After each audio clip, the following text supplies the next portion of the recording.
kind of view the growth of pickleball in several different waves. The first major wave, at least from my perspective, is, when the game was invented in 1965, it was pretty much a secret to the Pacific Northwest. And there weren't many courts. And even though with the few courts there were long lines to go play. So there wasn't like this infrastructure to build courts and to grow the game. So people didn't really promote the game back then. It wasn't until the youth that grew up playing pickleball retired and decided to move, down into the 55 plus communities where the weather was warmer, like California and Arizona and Florida, that initial wave of growth took off in the United States. Now, that was both good and bad. The game grew within the United States, but unfortunately, because it all grew at 55 plus communities, everybody viewed pickleball as a game for old people.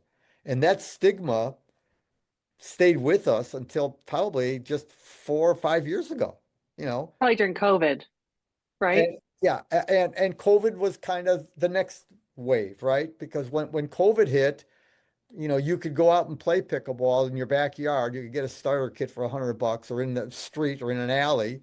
And you could go to some clubs where you could stay socially distant. They stayed open. And that was a huge, next wave of growth. And then like I said, I think the third big wave was when, Steve Kuhn started MTP and all of a sudden, all these movie stars and sports legends decided to buy a team and make a minor investment for them.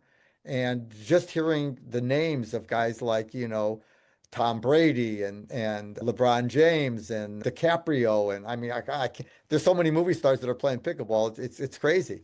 And so all of a sudden, I mean, I vividly remember, when I would travel around, in the United States or outside of the United States, and I'd meet people. I say, "Hey, you ever heard pickleball? Well, what's pickleball? Never heard of it, right?" That's not the case anymore. You Yeah, know, yeah, everybody knows about pickleball. So, yeah. like I said, I think the next big wave is going to be, an announcement with the IOC and the Olympics. I think that will be another big game changer.